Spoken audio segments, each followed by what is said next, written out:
get off the streets. The next person I'd like to introduce is Carlos Montes. He works for the ACLU and could speak to how homeless folks' civil rights will be violated if this measure were to pass.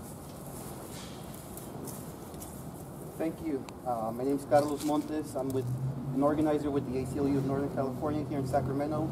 And although while the ACLU of Northern California is not involved in the lawsuit announced today, we just want to make sure that it resonates that we strongly oppose Measure O. Our local chapter strongly opposes Measure O, and collectively we will continue to oppose Measure O. This measure will not help address our homelessness crisis and will harm efforts to get real results as soon as possible. We all agree that houselessness is a public health, racial justice, and humanitarian crisis. Shelters are full, there's a serious lack of affordable housing, and there are insufficient or non-existent services for folks with substance abuse or mental health issues. Black residents are 3 to 4 times more likely to become houseless in Sacramento than white residents. The impacts of this crisis are real and require immediate action. This measure will not help the crisis, with no new resources of funding, broad exceptions to where new services can be located, no focus on permanent housing, and absolutely no mental health or substance abuse treatment.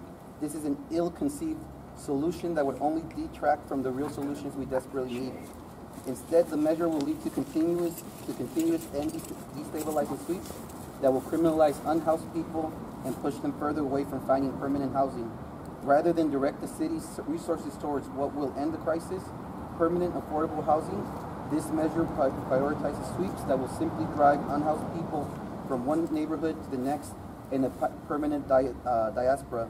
At a time when there's an unprecedented housing crisis that is disproportionately impacts black people and other people of color, many of whom have already been entangled in failed legal and other systems, this proposal, if enacted, would have disastrous consequences.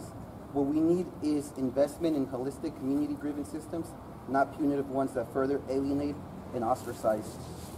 As such, we ask that voters must reject Measure O because it will harm the people of Sacramento. Thank you.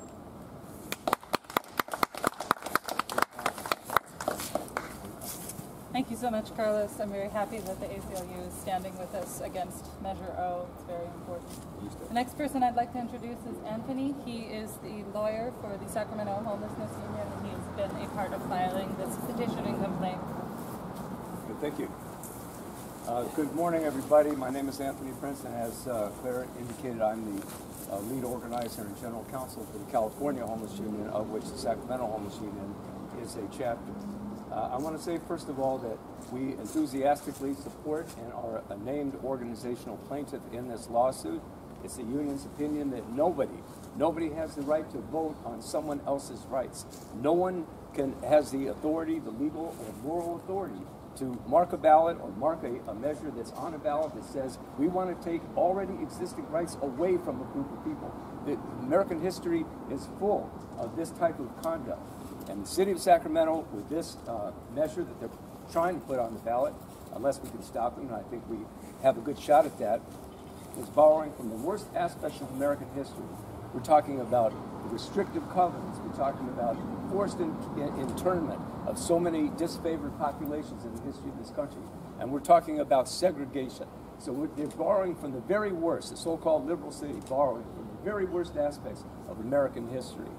I want to say also that whether the measure passes or not, the very presentation, even before it gets on the ballot, whether or not it gets on the ballot, and if it gets on the ballot, is already causing harm because it's part of a false and dangerous narrative. It's part of a false and dangerous mentality and the creation of a lynch mob mentality in the city of Sacramento. We've seen the violence. We've seen this open season. We have talk radio people calling for shooting homeless people. We've had attacks on our encampments. We've had people dehumanize people who simply can't afford traditional housing to the level that they're totally expendable, that they can be treated as if they're not human beings. Homeless Union is here to say no, and we intend to accompany our participation in the lawsuit under the leadership of Mark Maron with an organizing campaign and reaching out to the broader community and continuing to organize in the camp because the homeless themselves are standing up against all these measures to criminalize us, all these measures to deny us the housing which the city of Sacramento state of California, the wealthiest state in the United States, and the 5th largest economy in the world, have plenty of resources to resolve this issue. I want to say also that that if you read the motion, the petition, which I encourage everybody to do, it is specifically citing to a case that we just are presently involved. Perhaps you know we got an injunction. There's currently an injunction against the city of Sacramento from tearing down homeless encampments or otherwise sweeping homeless people, because to do so is a state-created danger, exposing people who have some modicum of protection from the heat to this deadly heat. It's going to reach 107 degrees today. And yet the city of Sacramento, if not for us going into court, if not for us organizing, would have been evicting people from the camps, from where they have some shade, where they have some measure of protection from trees and whatnot, into these overheated, dangerous, lethal streets. And we said no. That order is still in effect. It is also in effect a writ of mandate, also that we got 2 years ago in the Superior Court, telling the city of Sacramento that you cannot break up these encampments, of uplifting and enshrining the CDC regulations about separating people from where they already are, where they're already getting some level of services, to where they'll be scattered and made more vulnerable at that time to COVID. We still have COVID. That order has never been dissolved, and it's still in place in the viewpoint of the union.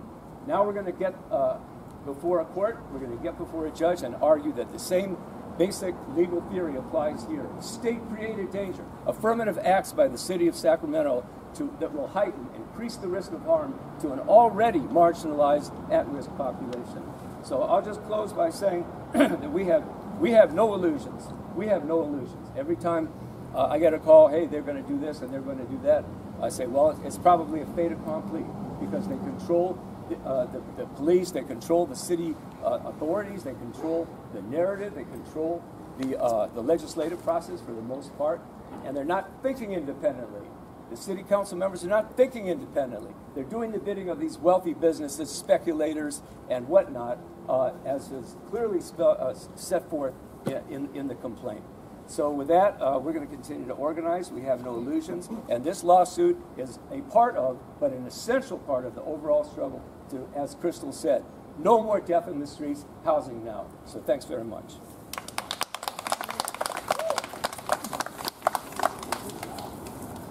Thank you so much, Anthony.